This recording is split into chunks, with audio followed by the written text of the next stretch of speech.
Session with Dr. Farid Holakouee.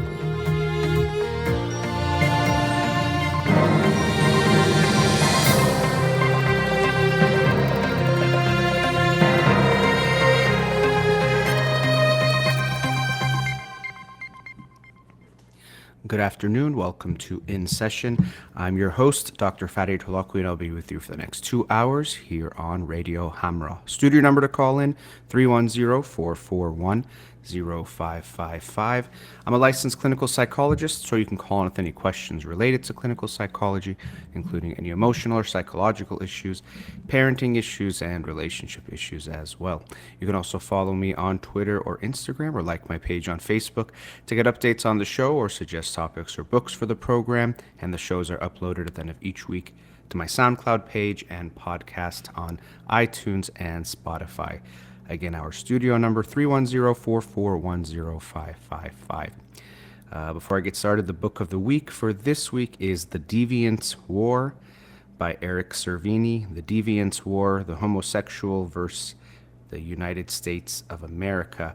And I've just started it, but a very interesting book looking at a very important legal case involving a gentleman who was in the military and related to military matters, but and being homosexual back in I think it was in the 50s, and legally there was a lot going on related to that, but again, I haven't read the book in total yet, but it seems to have had a big impact on the movement of gay rights in the LGBTQ community. So looking forward to reading that book and sharing it with you on Monday's show. So today I wanted to start off talking about time and time management.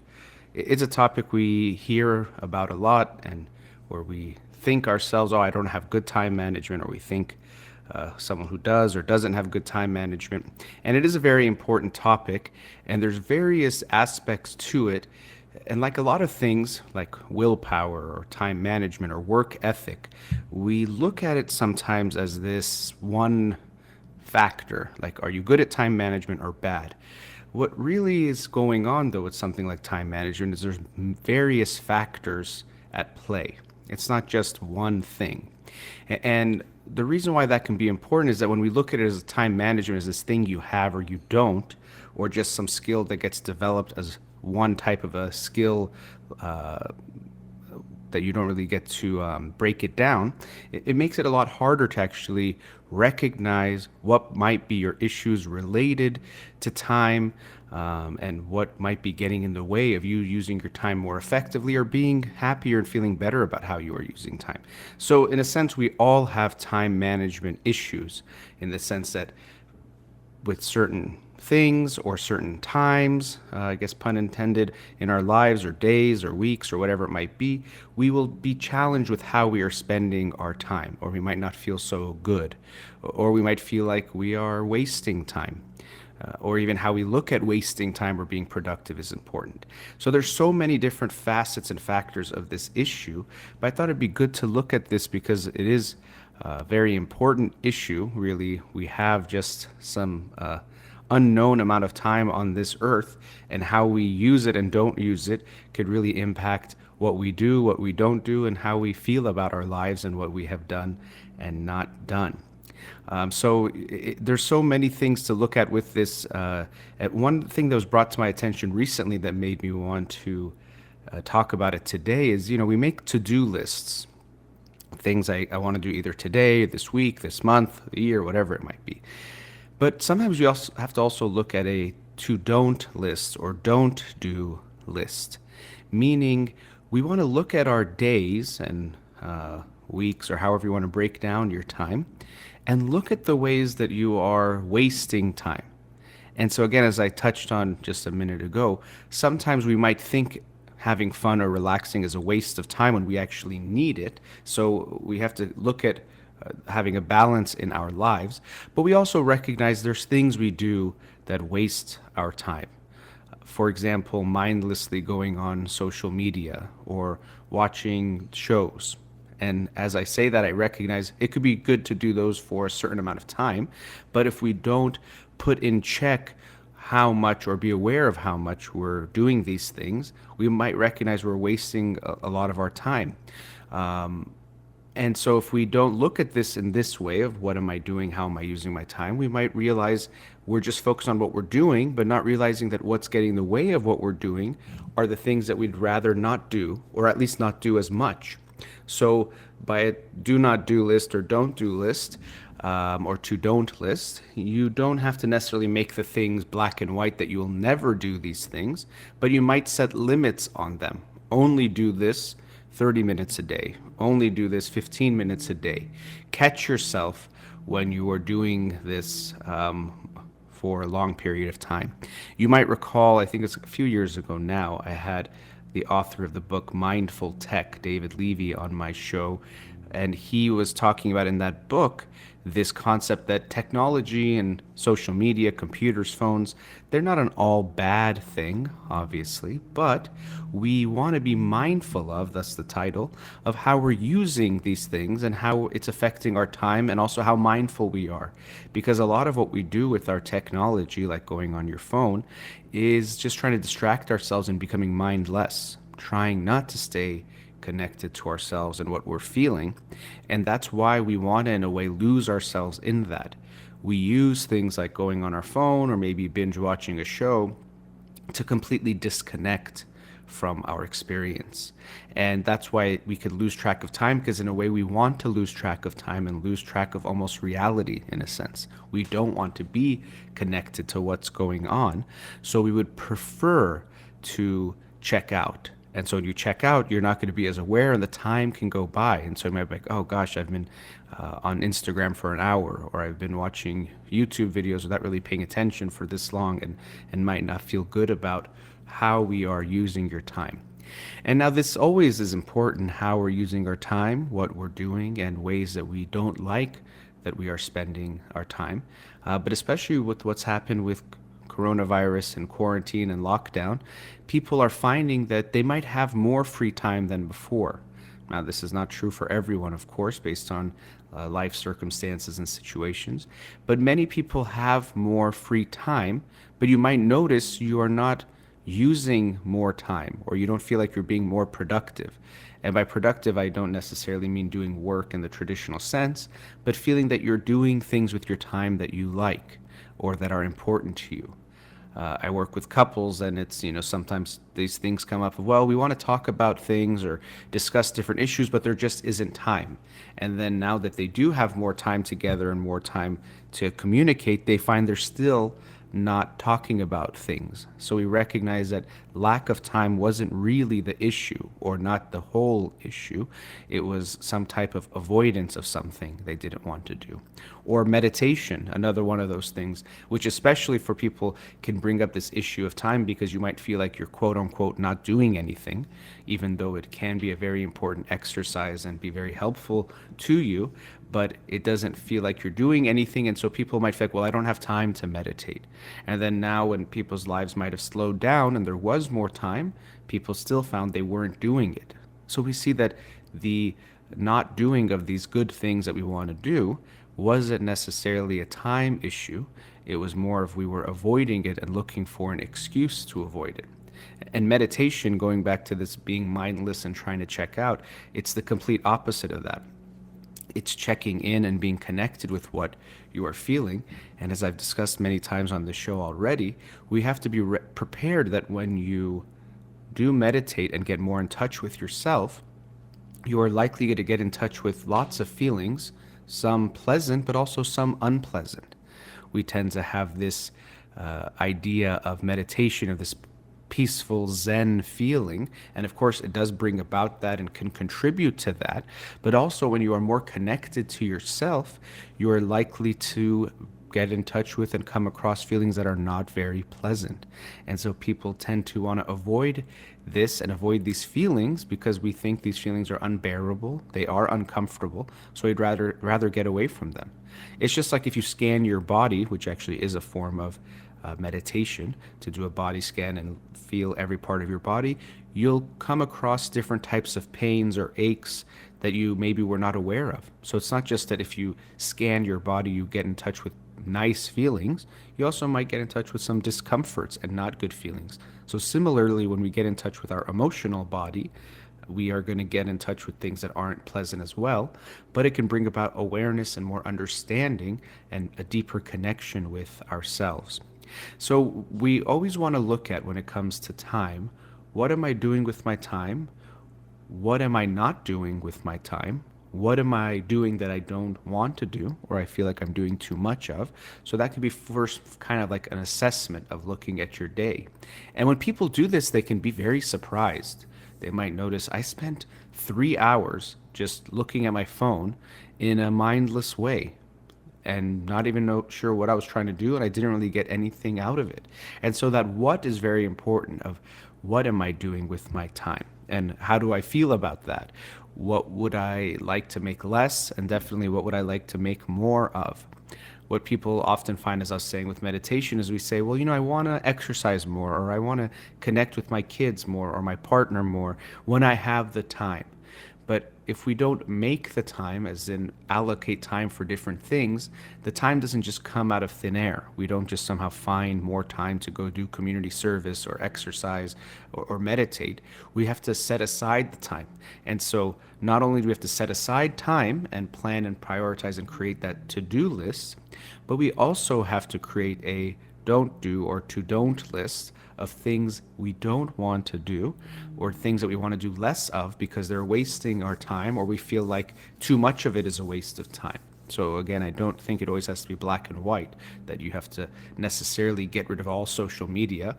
You can do that if you feel like that's something you'd like to do, but you can also find a way of keeping it in moderation, but likely you'll have to keep yourself in check because we know these things can draw us into that mindlessness that just sucks our time and we get stuck and not realizing how much time we're wasting doing that. Now, after the break, I'll continue on this topic and get into reasons why we might avoid things. Because one of the most common time management issues we have is what we'd call procrastination. And we've all been there, we all do it. And we tend to think of it as this characteristic. Oh, I'm a procrastinator. And it might be something you do often, but it's not necessarily a part of who you are.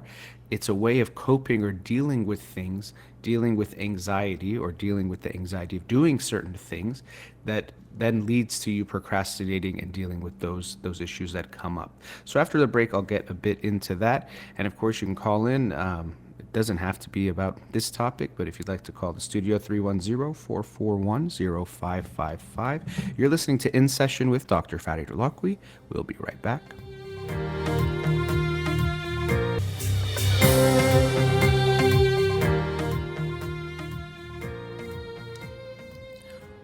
Welcome back. Studio number 310-441-0555.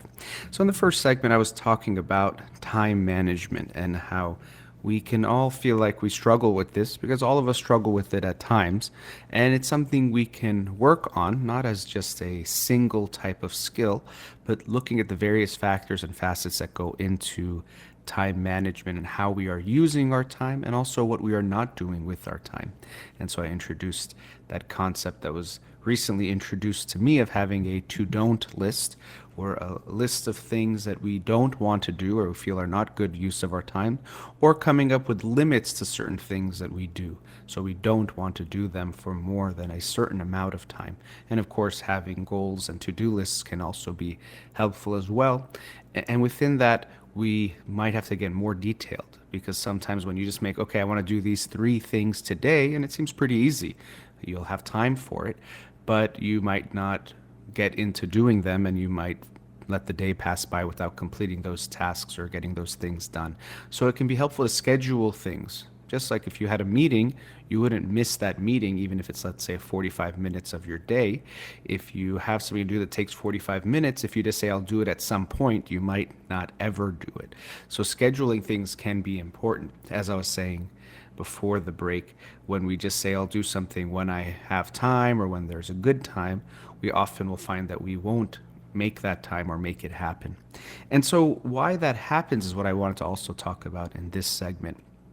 Because when we look at time management just as a thing, just like with work ethic, which is very much related to it, we could just look at it as something we have or we don't have, we're good at or we aren't good at, or we look at someone we know who we think is good at it and we aren't, but it's much deeper than that. one of the main reasons why we procrastinate, why we avoid doing something, it's less to do with some kind of characteristic like laziness, which is often used to describe others or ourselves when we don't get things done, but it usually has a lot more to do with anxiety. Now, before I get into that, another psychological factor or issue that could contribute to not getting things done can be depression, which, of course, depression and anxiety can coexist and often do. But if you're feeling depressed, you're going to have less energy, less motivation, less ability to focus.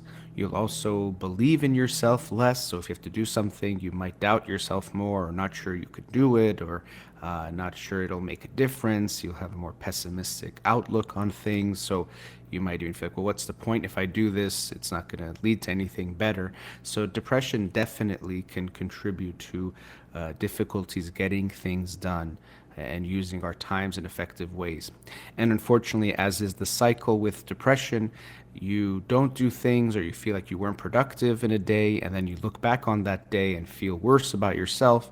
And unfortunately, it can just contribute further to getting into a depressed state or your depression worsening. That's unfortunately one of the things we see with depression, is that it can create this downward spiral. Another area where this shows up is when you're depressed, you tend to withdraw, you don't feel as confident, you don't want to be around people, you prefer to be alone. But of course, this isolation and loneliness only further exacerbates your depression and you can feel worse. So that's why we'll sometimes talk about a downward spiral. And one of the first guests I had on my show many years ago was Dr. Alex Korb with his book, The Upward Spiral, which was actually trying to find small steps we could take to go in the right direction. Because fortunately, there is this downward spiral that can happen with depression, but if we can create an upward spiral, it also can lead to benefits, or we might start to gain momentum. So you spend some time and connect with people, you feel even better and energized, and then now you can do more things, and then you feel better about yourself because of that, and on and on. So that book did a great job of showing some steps you can take in a hopefully positive direction, both if you're depressed or just in general for your overall mental health and well-being. But anyway, that's one aspect of what might contribute to someone having a hard time getting things done. And the reason I bring that up is because not just to look at blame or not blame or to say someone is the victim, but when we're depressed, we have a hard time getting things done. And so we're going to feel bad about that, as I was saying before. And oftentimes people around us will make us feel bad. So if you have someone in your family and they're having a hard time getting things done or completing tasks, or they've become a lot less productive, rather than just focusing on, they're lazy, they have no work ethic, they're entitled, they're this or they're that. Those factors might be at play, but it can be important to focus on how are they doing as far as their mental health. If you have a child who is getting A's and now they're getting D's and F's, rather than just thinking, oh, you're a bad student or you have bad friends or you're doing this or that, you want to always check in with how they are doing overall. Not just focus on the performance, but what might be leading to their performance and that drop in performance. So I always tell parents, to me, a D or an F is usually either they're in a wrong class. For example, they're in a math class that's totally out of their capabilities, but more often than not, it's more of an emotional grade than an academic grade. It's telling us something is not okay on an emotional level or in their emotional lives, and we want to focus there rather than just punishing their performance and saying that you're bad or you're doing bad. So now shifting from depression to anxiety, that tends to be a big cause of our procrastination, or often it is the root of our procrastination. Because if you look at the things you procrastinate doing, it's almost always things that are challenging, things that maybe you are worried about doing perfectly. And if so, of course, perfectionism comes into play here as a characteristic that some people have more or less. Something you're not sure you can do, something unpleasant. We tend not to procrastinate the things we like to do. You go out and do them, you make sure there's time for them, you do them even more. But when it's something that brings up some anxiety, those are the things we usually procrastinate. And unfortunately, it could be a very powerful I want to say coping, but unhealthy coping mechanism that we use. Because this is an example of how this anxiety might play out in the form of procrastination. It's something that we've all experienced, including myself. So you have to write an essay for school, and you open the blank document and you're staring at the screen and you start to get nervous about, okay, is my essay going to be good? What is my first sentence going to be? How do I start this thing? Do I know what to do? What if my professor doesn't like it? And all these fears and anxieties start to come in, making us feel overwhelmed. And then we want to distract ourselves from that. So we open up our Facebook and then we go on Facebook and we feel this instant relief, this kind of, that feels nice.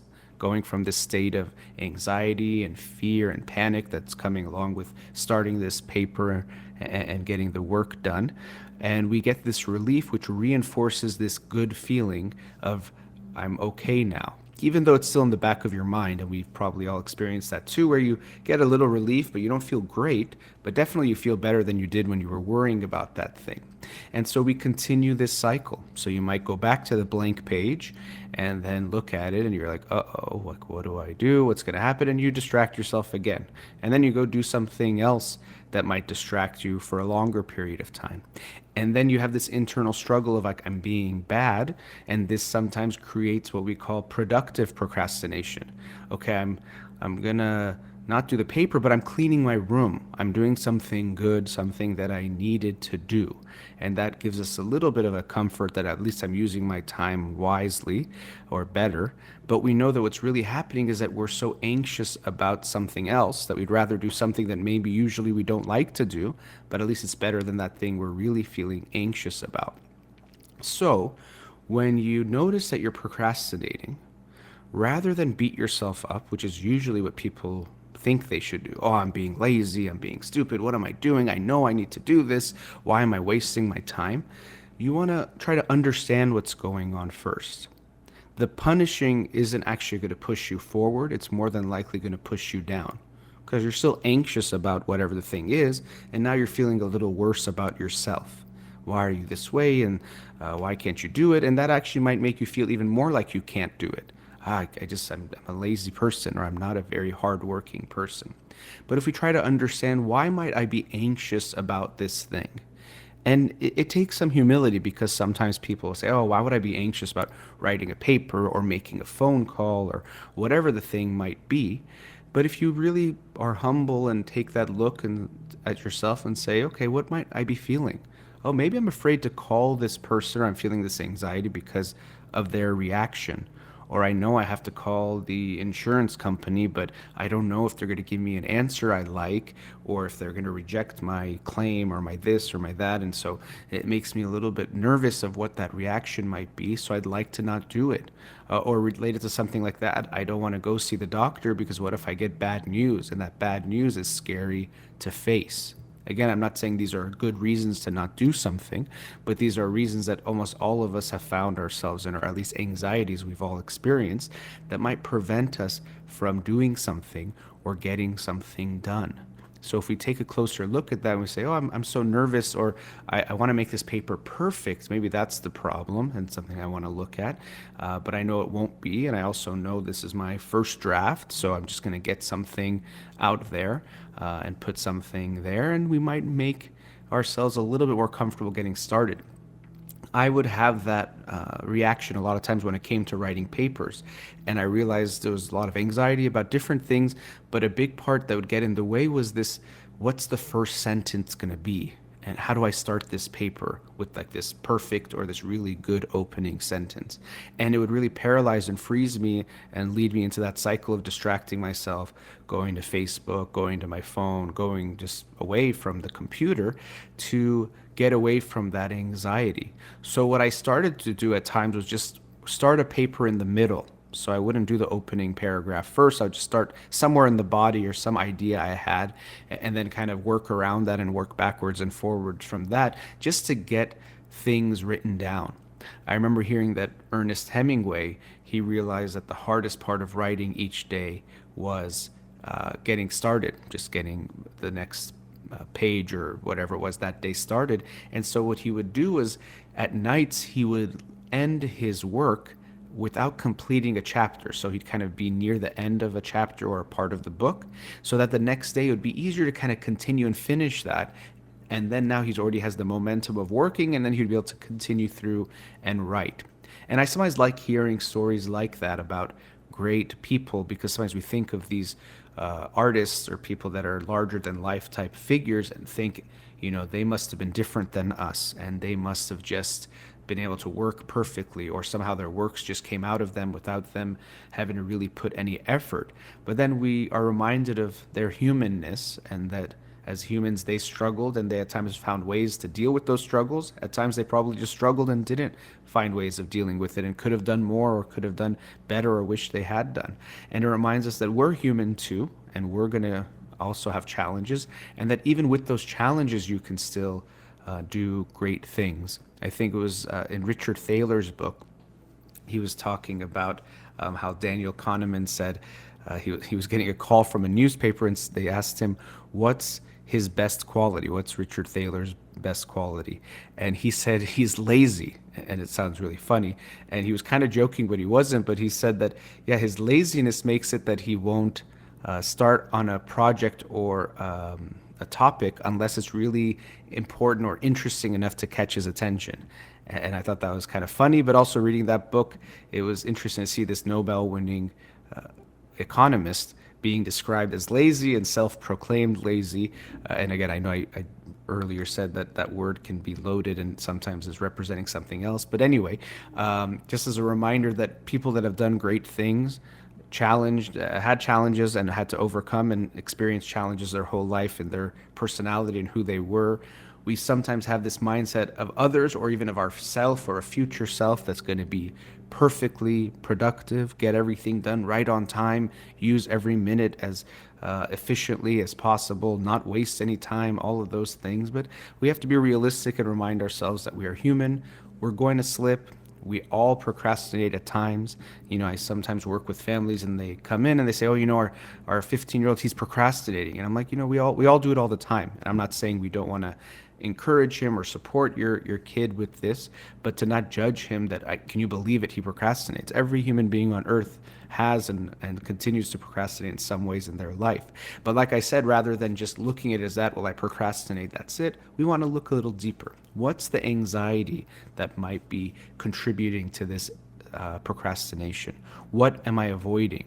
What am I afraid about doing this thing that's contributing to me procrastinating, to me avoiding it? Because procrastination is in essence an avoidance mechanism. I'm avoiding doing something. And of course it costs us, because now we have less time to do that thing. It doesn't go away, and we create stress and pressure, and then sometimes we just force ourselves to do it in a bad way. It could even be a type of self-sabotage, that we don't do our best work, and maybe even we use that as an excuse. Well, I procrastinated, so this was as good as it was, rather than facing what can I do, and I actually invest all my time and energy in the best way or in a good way, and see what that result is. So just a reminder of when we're looking at our time management, rather than just thinking I either have it or I don't, we want to take first a look at what we're doing with our time, and then try to understand the whys of why we do certain things, why we don't do certain things, and then try to make adjustments based on how we understand ourselves better. Let's go to another commercial break, 310-441-0555. You're listening to In Session at Dr. Farid with Farid Holakouee. We'll be right back.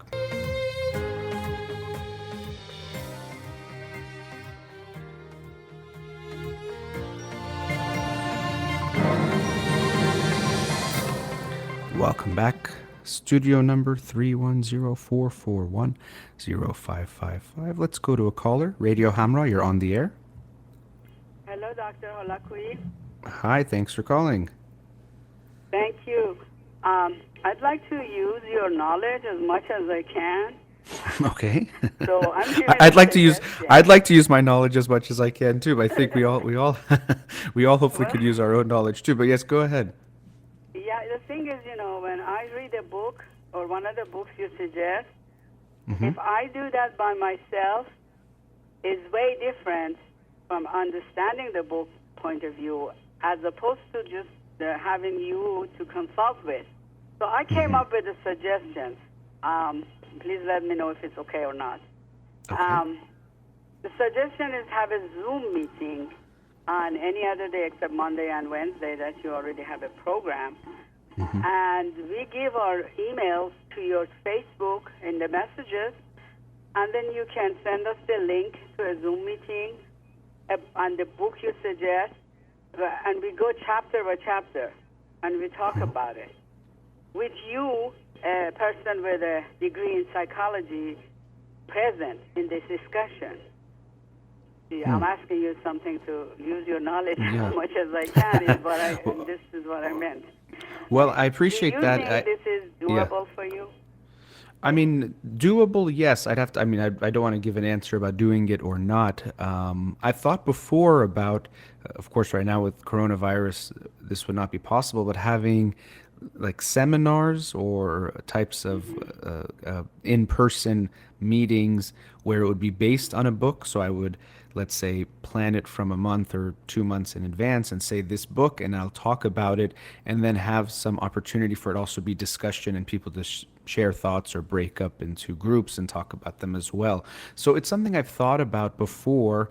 Of course, the feasibility, and I have to think of the logistics of doing something like that. And I know you said share my knowledge or use my knowledge, but what could be good about those types of meetings is you learn from each other, and of course I would be learning as well from whoever's in the group. Yeah. But we have somebody more knowledgeable with a degree in psychology present in case we go. Oh la la, sheesh, what happened? I don't know. In case we go and discuss things in a wrong way. But the thing is, I was thinking, okay, what is this in this form, Dr. Holakouee, yourself? And then I thought if you, after the meeting, the Zoom meetings, you would post it on YouTube and lots of people look at it. You can earn money out of YouTube with a lot of visitors, the way others are making money. Well, I appreciate you. That you're trying to make it a win-win situation. In a very busy schedule we have, we really can't do more than a chapter a week. So I'm already in another Zoom meeting with some Buddhists. We're reading a book about Buddha, not Buddha, about the psychology of Buddha, or whatever you call it. Anyway, but the books you're telling us, I don't really read half of it because there's no time. And then when I read, I have questions, and I wish I could ask somebody. So Zoom, this Corona did teach us a good thing, which is Zoom meetings. Would you like to give it a try? And I suggest everybody else who's interested, just go to Dr. Farid Holakouee's site, and in the messages, send their private emails to you, and then you collect them, and we share it with our friends, and it becomes more and more people involved in those meetings. Well, I appreciate it, and as I said earlier, I'm not going to make a commitment to do it. I'm open to it and would want to think about how to make that happen. I appreciate you sharing that. A few things came to mind, though, from what you said, interesting about what I talked about today related to time. And I'm not saying everyone has enough time and people have different obligations and life things going on, but you said there's not enough time to read the books.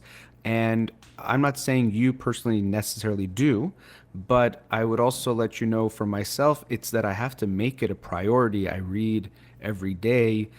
Usually on the weekends, I have to read more, and I'll devote hours of time. I don't speed read. Sometimes people will ask me about that, and I'm not just trying to make this about how I read the books, but just to emphasize this point that it's not about having the time, or that I have this time so I can do this. It's a way that I'm choosing to use my time each week. I do get the benefit of the accountability I have to talk about the book on my show that pushes me and makes me have an extra responsibility to make sure I get the book done. While I'm reading the book, I also am thinking about how will I talk about this book. Even they've done some research that when people, we know that teaching is the best way to learn something, but they've even found that when people study something as if they're going to teach it, or they're being told they're going to teach it, even if they never do, they tend to learn it and comprehend the information better than if they weren't told they were going to teach it. So it shows that our mindset is different when we know we're going to have to explain this or discuss this with someone else. So I definitely get that benefit, but I make that point that when you say you don't have the time, to read more than a chapter a week, I'm assuming you likely do have that time. It's just how we decide Okay. to use that time. I And I'm said not saying you need something to else do that. too. Sure. I said something else too. I didn't just say having the time. I said Yeah. understanding what I read. I can read a Sure. book for my book club, Hmm. and we talk about it, but it's not as deep as when you read a book about psychology. To me, you really have to concentrate. And if you Yeah. have ADD, like a lot of us do, or I do, okay, I do, then you really need somebody you need a teacher around you. You need a master of ceremony. I don't know how to, somebody to guide you and say, hey, you didn't get that part properly. Hmm. And that's why I want to read a chapter every week or 2 chapters every 2 weeks, because I have to concentrate on what I'm reading and then bring up questions for you at the meeting and others' questions, listen to them and learn. That's what I really call reading a book. It's, talking about it. Yeah. Anyway, Well, and I it's know a good what you mean point. about making time. No, but and I also wanted to, it's not that reading a book a week is the right thing to do anyway. There's different ways that we learn and try to take in information. If you want to get more in depth, it might be different. If you want to have discussions with people, that's different. If you highlight the book, that's gonna, there's so many different things. So it's not that I'm suggesting one book a week is the right way because that's what I'm doing. That's just something that I started to do and it works for me. It makes sense. It kind of works for the show to talk about it as well. And, Yes, I know what you're saying about. you choose one of those books, your show is different. No, I got it. Every Yeah. time you suggest. Then Right. you choose one of the books as you suggest, and then we go on in the Zoom meetings, and then our discussions could go on YouTube or not, depending on Sure. you. But I'm That's sure a true. lot of people will join. Gradually, it'll grow. Now, whether I think it's an idea, like I said, I'll consider, and I've thought about doing things like this. And I know you mentioned having someone with a degree, and it can obviously can help. I'm not saying it doesn't, but I don't think it's necessary. And you mentioned having a book club, and what can be good about book clubs is you learn from each other, you share your perspectives, you have discussions, and you gain insights that you yourself might not have gotten. And I'm that way too. People will sometimes share with me about one of the books I've talked about, something they gained out of it, and I might not have seen that same thing. Now, another thing I'll add is something I try to keep in mind when I'm reading the books. One is, again, I don't speed read and I read at a fairly slow or just moderate rate. But also, I'm reminded of an Eric Fromm's book, To Have or To Be. When you are being, even when you're reading a book, you're not just taking it in, you're having a conversation with the author, meaning that you're actively engaged in trying to understand, even challenging the ideas that are being presented, which is, first of all, going to help you understand it better, but also will let you gain more about what you think about the book. So you're not just taking it in. And so even when you say for me to be on there, I can understand having someone facilitate and add some of their knowledge can be helpful. So I'm not saying those aren't good things. Obviously, that's a big part of how education system tends to work in the United States and around the world. But, there isn't always this person that knows better or that's going to tell you the right way to understand this book.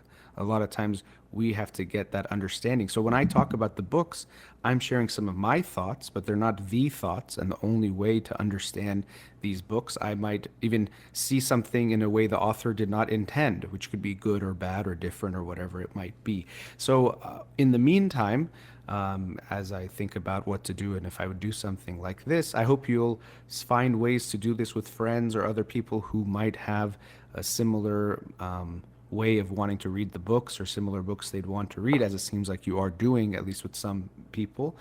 And we could all find ways to do that. Book clubs, I think, are a great way to both, it keeps us accountable and it also allows us to have a discussion about the book where we can learn from one another and gain more out of the book. So I hope I don't assume that people are going to read all the books with me as I'm reading them. I know for a lot of people, they'll say they hear my summary and my thoughts on the book, and it might make them want to read the book, or at least they feel like they got something out of the book. So it's not necessarily I'm saying do it the way I'm doing it, but what you're suggesting, like I said, I'll think about it. I've thought about it before, and the age of Good. Corona does create these Good. challenges, but also new Okay. opportunities. So I'll keep that in mind. Great. So I will send my email to you just in case, because maybe the day Okay. you decide I was not listening to the program or something, Yeah. and in case you can collect emails from now Sure. for people who are interested in Zoom meeting with you. And Sounds good. thank you very much for your time. Sure. My pleasure. Thanks for calling. And thanks for the suggestion.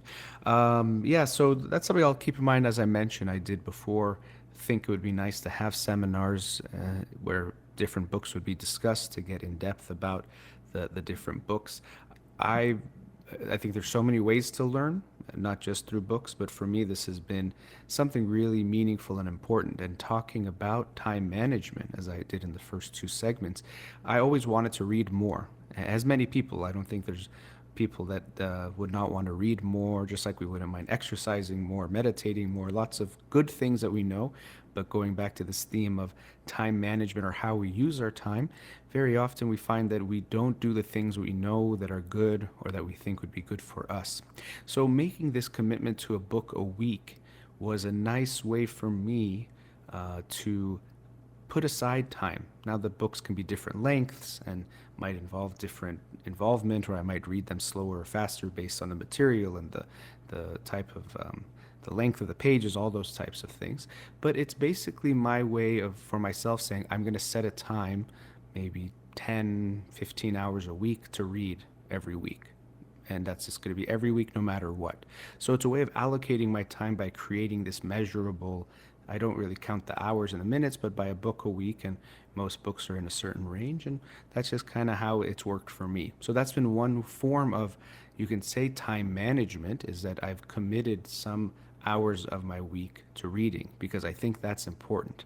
And that's something important for us to keep in mind, that if you ask most people what do they think are important things to do with your time, you will always see that there's a mismatch between what they say are the good uses of time and what they do.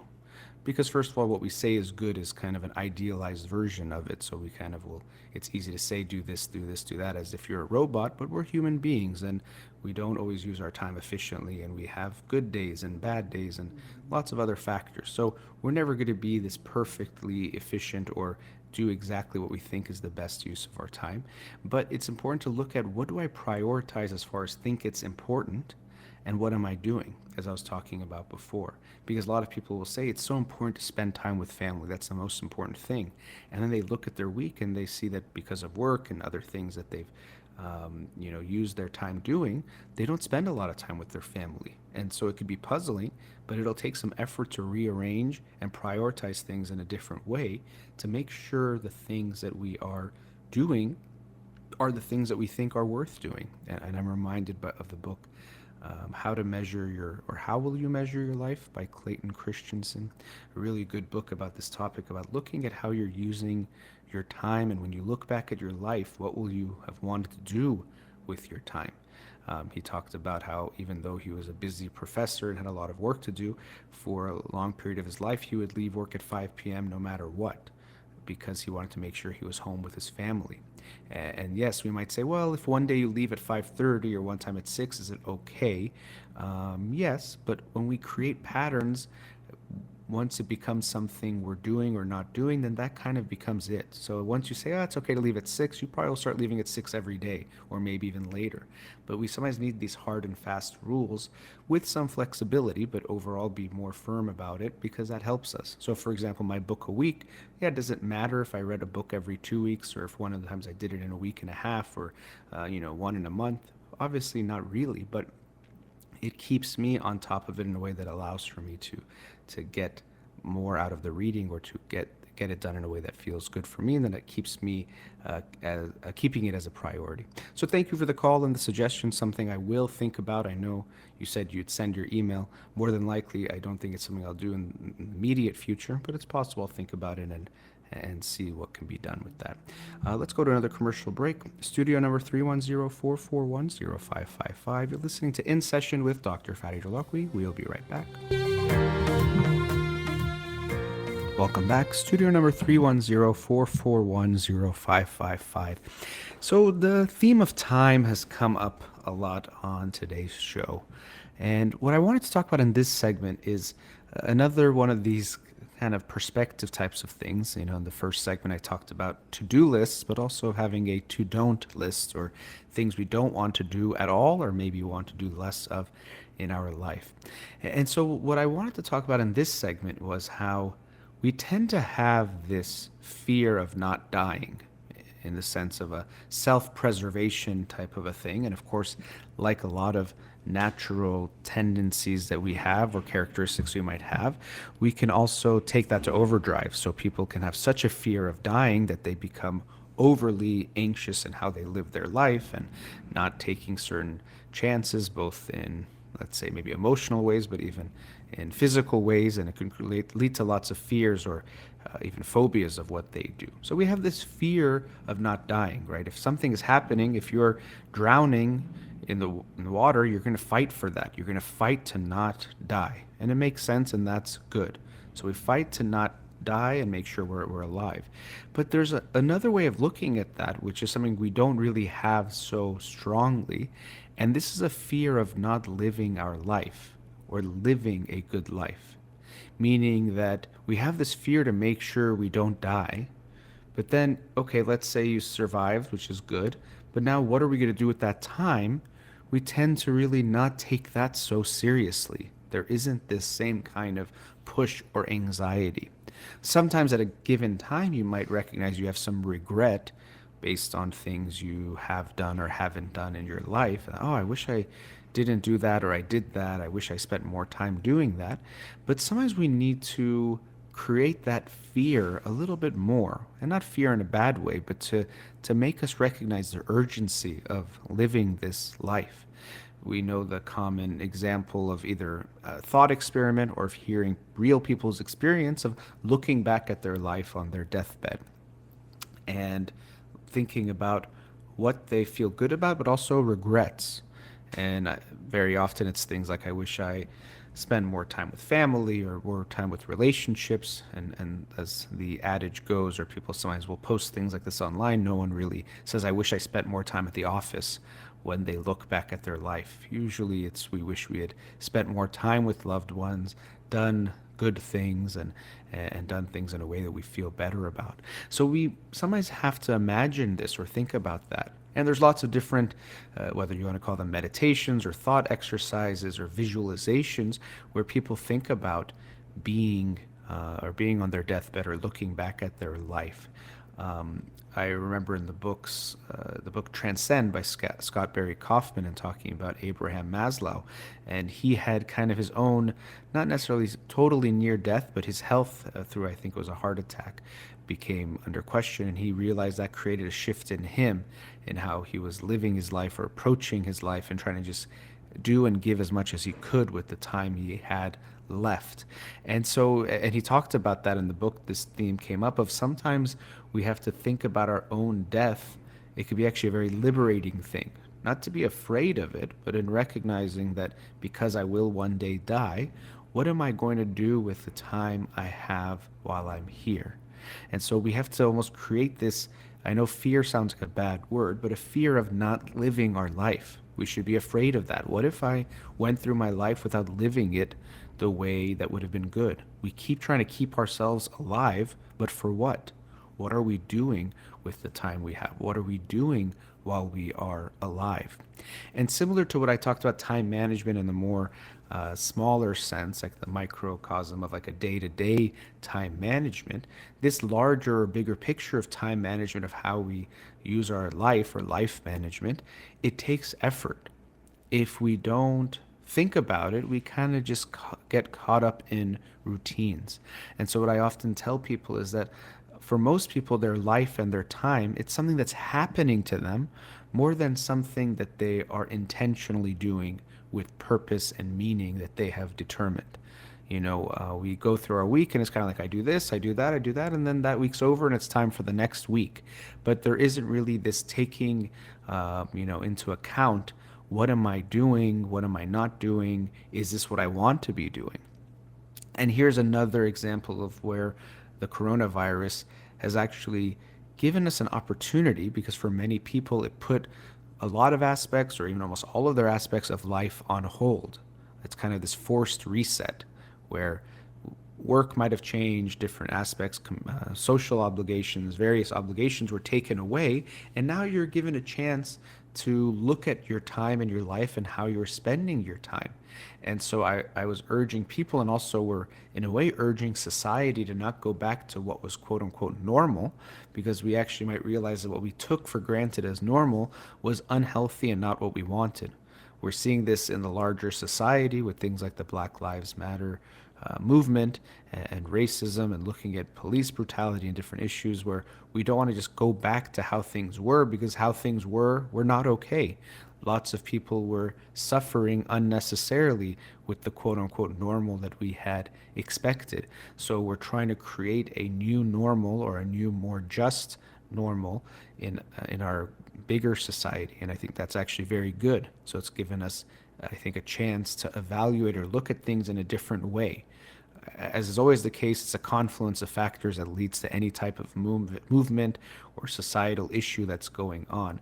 But I think the coronavirus has contributed to how people are approaching things this time, and hopefully it will be different this time, or lead to even more meaningful change. So that's in the bigger picture way, but also in our own lives, looking at what we are doing. Okay, I used to spend 50 hours at the office. I used to do this. I did that. Do I want to be doing those things? Or are those things that kind of just happen through my life? So we have to take this very cold and hard look at what's happening. What am I doing with my time? And even if I had my ideal life, and by ideal I don't mean something that's unrealistic, but of what I'd like to do with my time.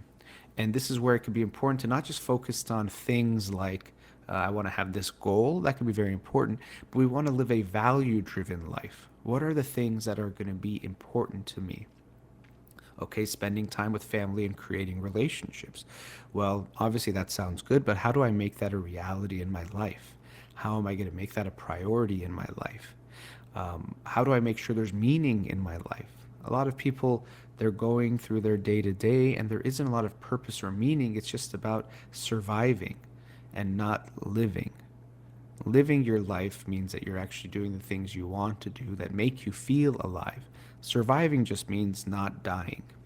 And again, I do want to add this point that not everyone has as much freedom or flexibility with their time because of financial and personal obligations and their situation and circumstances. And that actually can limit how much freedom they have to just explore how they're using their time. So I know this can be a luxury, but going back to the book just a few weeks ago, Economic Dignity by Gene Sperling, I think it's so important that we create a society where everyone has more flexibility to actually live a life that they want, live the good life that they want.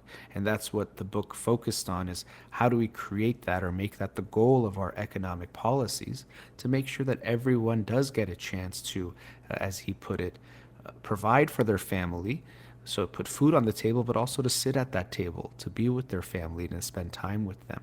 So I do recognize that in the current society, not everyone has these luxuries of how to spend their time and make these big decisions. And in everyone's life, there are some obligations and necessities that we have to make sure we take care of. But there is a huge range in how much freedom we have there. But overall, trying to see, with whatever flexibility we do currently have, how do I want to live the life that for me will be a meaningful one, a purposeful one? And if we just focus on how our time is going day to day, we might recognize that we're not actually doing that. So if you want to be closer with your children, how will you make that a priority? How are you going to make it that each week you do spend time with them? Children can be a big reminder of the passage of time. You see them obviously grow and age in a different way than we do as adults, and it can be a reminder of how fleeting time is, how limited our time is. And that's something that I've heard from a lot of people, that being forced to work from home, of course there's challenges and hardships that come with that, but one of the beauties has been spending more time with their family.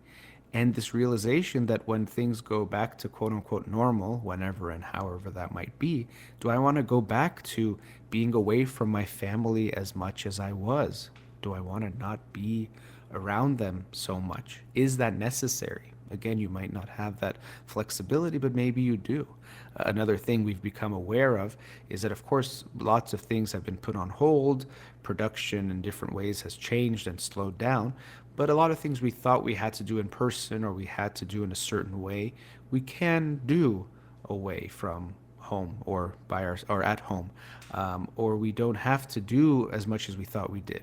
This mindset of a 40, 50-hour work week that you have to be in an office for that long every week has kind of become some norm, some bare minimum. But do we need to do that? Is it necessary? I think it goes back to some of our notions of what it means to be quote unquote productive. That if I'm not sitting in an office 50 hours a week, I'm lazy or I'm not a hard worker. But that's not necessarily true. And some of these concepts and ideas have been created over time, and we just hold on to them without really evaluating, are they really good for us? Do we need this as people, as individuals, as families, and even as societies? Is this something helpful to us? Or maybe there is some other way. And anyone who's heard me talk about different things related to how we use our time, I'm all about working hard and working very hard. But hard work doesn't mean it necessarily has to take up all of our time. It means that we dedicate and devote time and focus on certain types of things. Even when you talk to most people who work, they know that if they're in the office for 9 hours, they're not working for 9 hours. And of course, we need breaks. We need to socialize at work. Those are things that are actually important and things that we miss, the social part of being together at work, for example, for many people. But we know that we don't need all that time, but we feel good that if we spent 9 hours at the office, that was a good day of being busy. But really, do we need to do that when maybe you could have had 2 more hours with your family?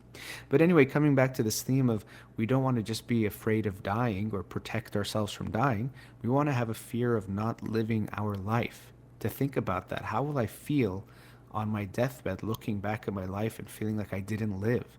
I just survived and went forward, but I wasn't actually living my life. And it takes some effort to create that. The fear of dying might be there sometimes, but of course, if you feel you're threatened, it becomes very strong. So it's much more automatic. But this fear of not living is not something that we naturally think of or comes to us until actually usually when our life might feel in danger and our life might flash before our eyes, or we're older or on our deathbed and looking back on life. Then it's happening, but unfortunately, that's when it's too late. And so we shouldn't be forced to have a near-death experience at a younger age or get to that point where we no longer can do something about it, to reflect on these things. And with some effort, we could try to create that mindset to make this more of a priority and a bigger way of how we approach our lives. So just something that came to mind when we're looking at how we spend our time and using our time wisely. Let's go to another commercial break. Studio number 310-441-0555. We'll be right back.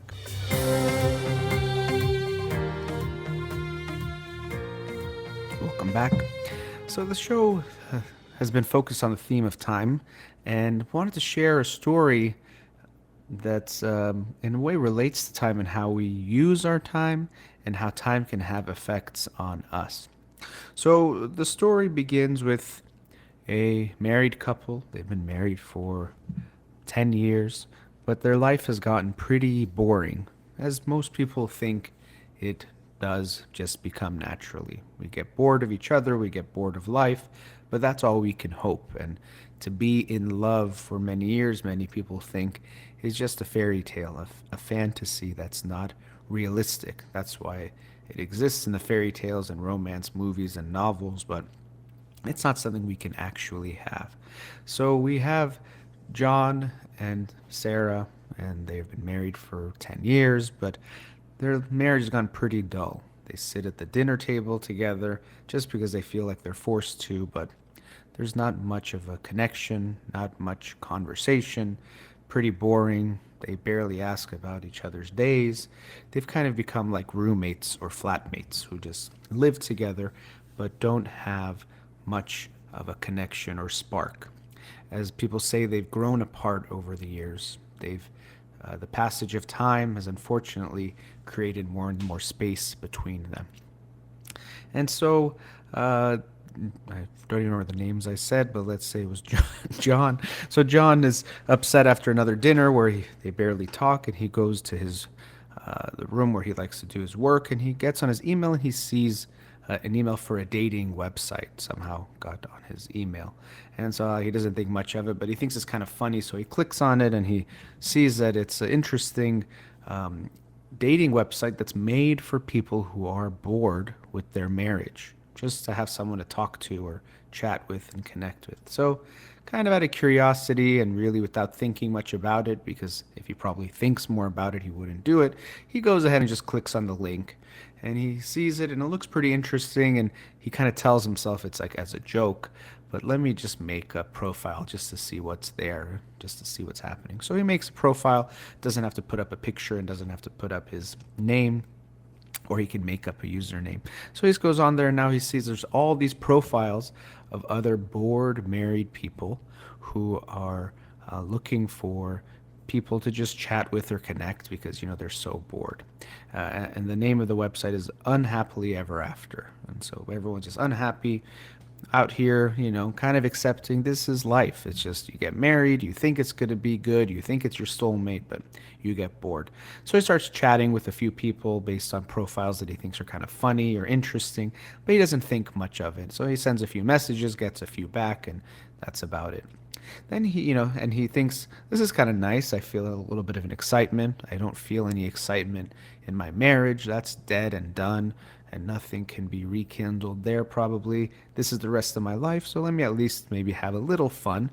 Not really cheating. I'm just kind of sending some messages, not a big deal. And so the next day he wakes up and he realizes, hey, let me check out that app and see what's going on. And he has gotten some responses. So he's like, okay, let me write back to them. And he finds one of them actually kind of funny and they have a connection. And so they start messaging each other. He tries to be careful how much he talks about his life and getting too personal about his marriage. And she agrees to do the same thing. And so they start chatting, him and this girl, and they kind of find a connection with each other. And so he tells her about how frustrated he is at work. And she gives him this wonderful supportive responses that make him feel good, make him feel understood.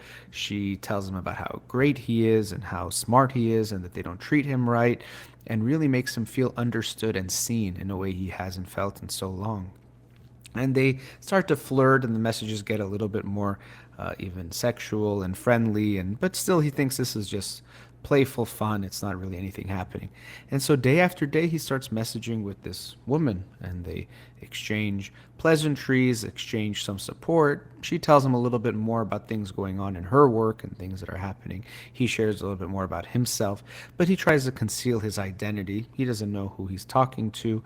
He doesn't know how maybe they could be connected or even know one another if they do. So he tries to be aware of what he shares with her. And so they chat, but he realizes each day more and more he's feeling more of a connection and more attracted to this person he's never even seen. And he's looking forward to messaging with her. And so, of course, he's making sure his wife never sees this, but he's always in his room having these messages, or when he's at work, he sends these messages to her back and forth. And he realizes it's one of the things that he's most excited about each day. And so even in his head, he's complaining, gosh, why couldn't I have this kind of relationship with my wife? Why couldn't I be with someone like this woman?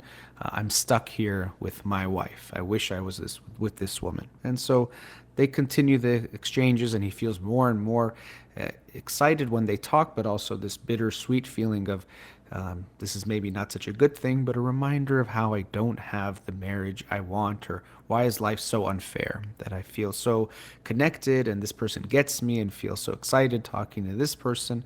But my wife that I live with, she's just so boring and dull, uninterested, and doesn't make me feel good at all.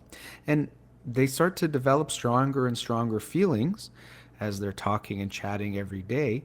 And after a few weeks, the girl asks, hey, what if we met up? What if we saw each other?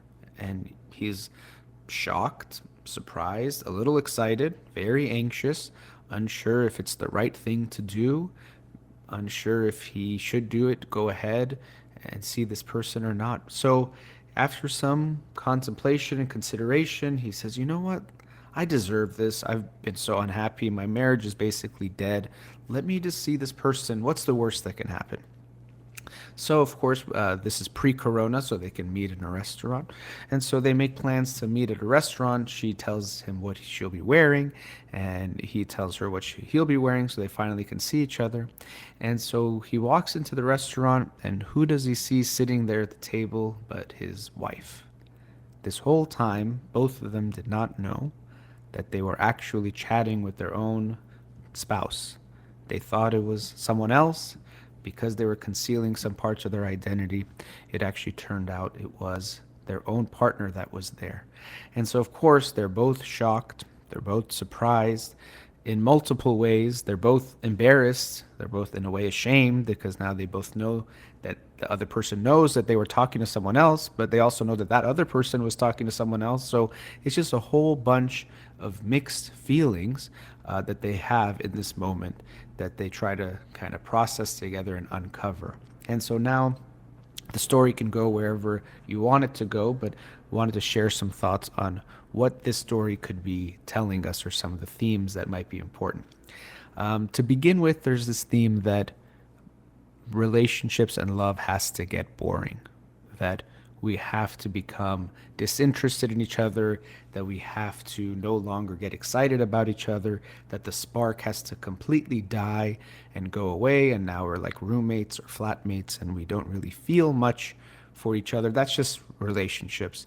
And I've even heard it myself, and I've seen it, even this conversation happening before, where you see someone who's been married for a while talking to a newlywed or someone who's not married yet and kind of giving them this sad talk about how, yeah, you know what, maybe it's fun now, but it gets boring after a while, believe me. Or have the fun you can have right now, because once you get married, it's going away. You're not going to have any more fun or excitement.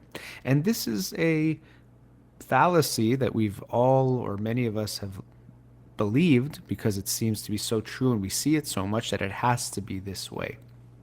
Not realizing that what we're actually doing is with our partner, because we'd rather feel safe and secure in thinking we know each other, we'd prefer to make the relationship boring rather than keep the excitement alive, which means that I don't fully know you and I have to continue to fully get to know you in order to actually realistically see you for who you are, but also that would keep our love and the passion more alive than if we assume, I already know you, this is boring, let me just at least feel safe, but I don't feel excited anymore. So that's something we've been told, but it does not have to be true.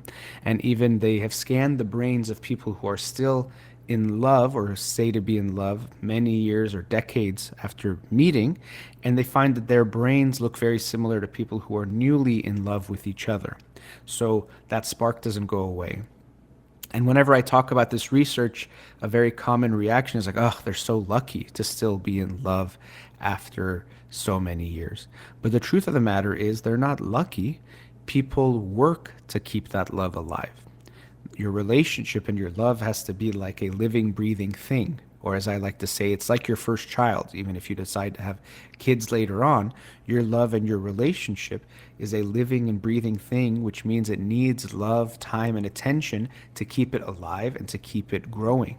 So people who are still in love many years later, they have the right mindset about how they look at their partner, look at love, and look at how they want to approach the relationship, and they continue to work on the relationship.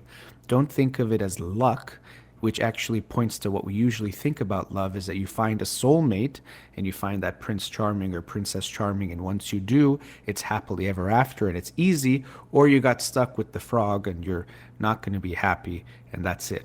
But it's not about just you picked someone and either you're going to be happy the rest of your life or you won't. Yes, it's very important to pick a good partner who's a good match for you, but even when you pick the right partner, you have to work hard to keep the love alive and to keep the passion alive. It's not just about picking the right person, it's about picking the right person and then creating and continuing to create a good, loving relationship. And then I won't get into too much, but just it does happen a lot these days, people being bored and unhappy in their relationships and turning to an online affair, It's very, very common, sometimes with someone so far away that actually makes it safer, that they actually don't have to face what's going on. Even in this story, the character kind of went into it without thinking it was anything. It was kind of funny. That was his cover, a defense to tell himself, I'm going into this. It's funny to observe what's going on, but really he was likely being pushed by this desire to be close or be connected to someone. And so you hear a lot of stories about people turning online. It's a secret way, it's an easy way. People have this exposure to find a connection. And like our the character in our story, very often we think, well, it's not cheating because we're just talking, which absolutely to me is not true. What is considered cheating or being unfaithful is anything that breaks the agreement, or not really contract in a legal sense, but the agreement you and someone else have made. Anything that you think is unacceptable because of what you guys have said and your commitment to each other, that is an affair. So it's not just about if you have a sexual relationship with someone, as some people will say, but anything that breaks that. And one way to test that is, would you tell your partner about what you're doing? If your messages to this person are harmless and not cheating at all, would you show them and share them with your partner? If their answer is no, then you really should think about how much this is not cheating, and probably that it is. Why would you have to hide something from your partner if it's okay? Just like people who will say, oh, I met a colleague for lunch, but I didn't tell my partner. Now, obviously, in the course of our lives, we can't describe every minute that happens in our lives. But if you know that there's a reason why you don't want to tell your partner about what's happened, you should think about saying this is just lunch. Sometimes maybe we know our partner is jealous of that coworker, or we have expressed some way, some interest in that coworker, or whatever it might be, and that's why we're pursuing it. But to just lie to ourselves and say it's just lunch, okay, if it's just lunch, then you should be able to just tell your partner about it. But if you find that you don't want to, or you're afraid to, or you think it's better, they don't need to know about that, then that's telling us you are doing something that's being unfaithful. You are cheating on them. So online affairs, and then related to that, usually it's an emotional affair.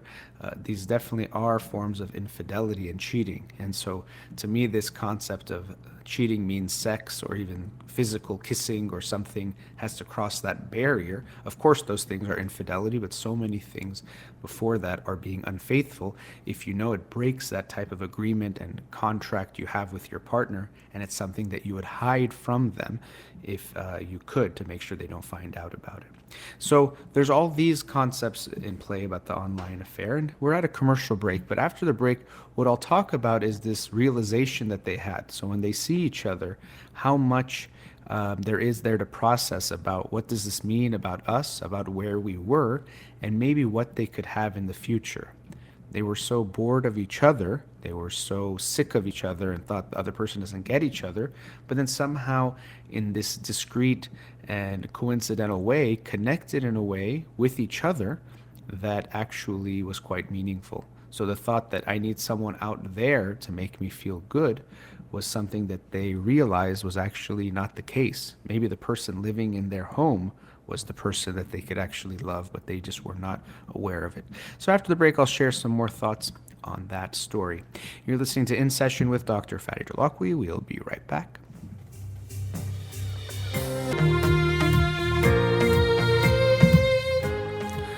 Welcome back.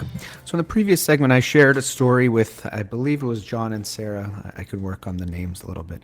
And their unfortunate 10-year marriage that has now led to them both being very bored. And John goes online kind of in this unintended way, but finds himself connecting with this woman online, has these very strong feelings for her. They finally decide to meet one another, and then he sees who's sitting there at the table but his own wife, Sarah.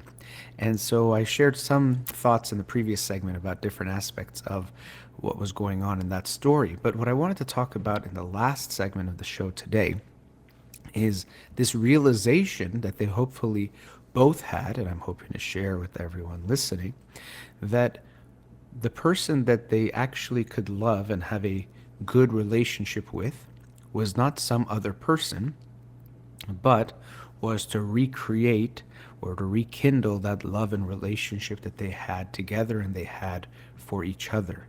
They didn't have to actually look outside to make things better. They had to look first within themselves and then within their relationships and each other to make things get to a better place. And so you see this play out in many people's lives as their marriage has challenges, hardships, feelings build up, they feel more distant from one another. People start to think of other people to different levels and degrees of getting involved with them. And I mentioned things about coworkers. That could be a common theme because it's people we're around. And so someone might find themselves attracted to a coworker. And of course, attraction to begin with is a natural human tendency. So just because if you have a feeling of attraction doesn't mean necessarily much. But sometimes we can give that more weight to be like, oh, I'm feeling something so strong for this person. And they start to connect more with them. They might make some jokes and laugh. And now they find themselves thinking about this person more. And very often what people experience is like, see how fun and nice it is with this person, but then with my husband or wife, it's so boring and negative, and this person gives me compliments and my partner doesn't, and this person makes me laugh and me and my partner never laugh together. And we start to think it's something good about this person and bad about our partner that's leading to these feelings, that makes it feel so good with this new person and so bad with our partner. But it's much more complicated than that. Because, of course, when you're just flirting with someone at work and having these short communications, you're not going to have problems and issues that come up with actually living life together, actually having emotional intimacy and closeness that brings up feelings and brings up discomforts and brings up everything else that comes with getting close to someone. So, of course, it feels light and easy with this person because you're not close to them. But we fool ourselves and convince ourselves that what we're feeling is this very strong connection to this person that's making us feel good because we only get that good stuff. Yeah, if you say hello to someone for 1 minute and you smile at each other and make a joke, you only get something pleasant and nothing bad. But that doesn't mean that person is good. That's telling you that your relationship is at a very surface level. And so you see this happen a lot where people are with someone and they have an affair or they leave that person for someone else because now this person is my soulmate. And at the beginning it's fun and exciting, but then they find themselves in that same place again because as they get closer and as that fantasy wears off and that idealization wears off, they start to actually have those same discomforts and issues come up. And usually what they think is, oh, see, this person wasn't the right one, I was wrong. And then they find someone else. And now that person is the fantasy person until soon enough they realize, oh, no, it's not them, I was mistaken. And they might continue that cycle. Or people just realize, what I thought was so good isn't, this is it, and I'm just stuck with it for the rest of my life. Kind of like John and Sarah in our story where they kind of just accepted this is it and just wished for something better. But really, it's just that when we have someone on the outside that we don't have to be very close with, we don't have to deal with the challenges of being in a relationship. So being in a relationship is difficult. And one of the things that leads to the distance, I was talking about how to stay in love, it's not about luck. It's not just two lucky people. They have to work on the relationship. But one of the things that makes our feelings change for our partner or someone is the emotional buildup over time. When you don't resolve issues, when you don't bring up pains and hear the pains of your partner, you start to have this emotional buildup. It's kind of like you have a wire that's connecting you with each other. You're connected in some way, and that connection, that wire is like your love. And of course, you want it to be strong. But the more debris and buildup you have on this wire, the weaker that connection becomes. And so if you have a lot of anger and resentment towards someone, you have less good feelings of love and connection with them. That emotional debris and buildup starts to weaken that connection. So when people talk about growing apart, sometimes there is a growing apart, like they've become different, but a lot of times what they're really talking about is that their connection and love has grown weaker. Or because of not talking about things, there's more space between us. So another way of looking at this debris is that if you're emotionally connected, we can imagine two hands touching each other, the palms of your hands touching each other, and you feel that warmth and that connection. But when you have emotional debris building up, it starts to get in between those two bodies that are touching, those two hands that are touching each other. And now there's less heat and connection, so the passion is dying down. They don't feel that anymore. So the growing apart isn't just because you're on these two paths that are going in different directions, but it's because you haven't worked towards getting rid of this debris and buildup to maintain that connection, to stay close. And now you're very apart because there's so much in between you. So it's not always the growing away, it's the not tending to the love. So sometimes I say when people talk about the flame going out, when we talk about passion, but how can you complain about the flame going out if you're not tending to the fire? If you're not paying attention to the fire, you can't just assume it's going to keep burning brightly and, in a healthy way. It's eventually going to die out if you don't give it that attention. Same kind of thing. It's like things are building up on that fire, suffocating it, and it's going to die. So we have to put time and attention into our love to keep that flame alive. That growing apart is something that happens when we don't deal with that emotional debris and don't put time into maintaining the strength and the health of that connection. So here we see with John and Sarah, they start to connect with a quote unquote someone else, but actually it's the same person, it's their partner. But because they think it's someone else, they kind of have a fresh slate, right? There is no negative feelings there because they think they don't know this person. And so now when they connect, they can actually have this beautiful and nice connection as they probably had when they first met, because there isn't that debris between them anymore that is taking away the connection that they had or getting in the way of the connection they can have. And so now it's this beautiful feeling of someone who gets me and supports me and all those really nice feelings because it doesn't have those negative things that they have built up. So the sense that John had of, why can't my wife get me like this person? Well, of course she could, because that is your wife, but it's your wife without that emotional debris that you've allowed, along with her, to build up in your relationship, so that you no longer have those positive feelings, or there's so much negative feelings that everything she says or does is colored by those negative feelings that you have. You can't feel good about what she's saying, even if she says something nice, because there's so much negativity there between you and her.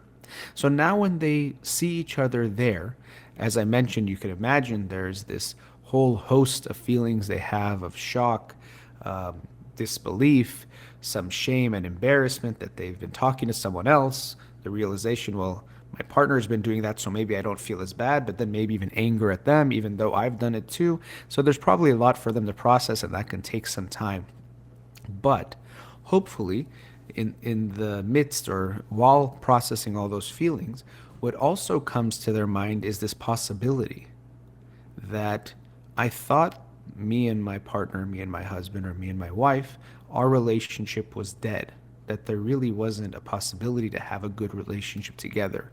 But clearly, if we've been talking and connecting and it felt good, it shows me that there maybe is this possibility that maybe we had given up on each other. Then maybe rather than this relationship being dead, the connection between us has been dead, and we can revive that connection. Clearly, we're showing that we can have positive feelings with each other, for each other, as we did before. Often when you start couples therapy, you'll tell a couple or ask the couple to tell you about how they met, the story of how they met. And of course, this gives you lots of information about them, about how they met. You see the dynamics of how they're sharing the story, all of that. But there can also be this moment or experience of sharing with them, or having them share what made them fall in love, and remembering those moments and remembering why they wanted to be with each other and what was so beautiful about the other person that drew them to one another. And in that way, at least at some level, rekindle some of that passion and fire and desire that they can have for each other. So maybe for John and Sarah in this story, this online kind of flirting and connecting and supporting that they did might remind them of how things were, and that they can go back to how things were. They have this connection now that they've created with these pseudonyms and without really knowing who it was, but it reminds them that possibility is there. But what they're going to have to do is go back and work on what got in between them. and make things better and hopefully make even a deeper relationship than they ever had. Sometimes when we think about the passion going out, at some level, some of the passion changes because, yes, we can always see our partner as unpredictable or unknown because people are so complicated, but we do get to know the person more. So they're not going to be as unknown as day one. I do think you should always see them as unknown at some level. You always should be dating, but that does change to some degree. Some of actually what feels good after a while is that you feel like you know each other and you feel like your partner knows you and gets you. So that can change as far as how the passion is. But I do believe there is space to create a much deeper relationship, a depth to the relationship that can't exist at the beginning that actually can make it even stronger. So when we look at John and Sarah, my hope for this hypothetical couple would be that they actually now recognize they can connect, the possibility is there, and if they work on it, they can create a depth of a relationship that they didn't have before. And so, for anyone listening, of course, if you're in a relationship or not, but especially if you are married and you think and you look at your partner and you think things have gotten boring, the passion has died, and you've both accepted that this is just the way it is. Or if you have gotten to that point where you think, oh, maybe I should be with someone else. That's the problem. And of course, sometimes we are with the wrong people. Also, sometimes we can have too much pain and damage in the relationship where it does make sense to leave. So, of course, I'm not suggesting you should always stay with the person you're already with. But I think it's so important to take a look at what you already do have with the person you're already with and the possibilities of having a different relationship with this same person. A relationship isn't just a thing that happens between two people like a chemical reaction, no matter what, it's just going to happen. A relationship is something that happens between two people that they create and co-create together and continue to build and create throughout their lives. So you can ask yourself and have this conversation with your partner, can we create a different type of relationship together?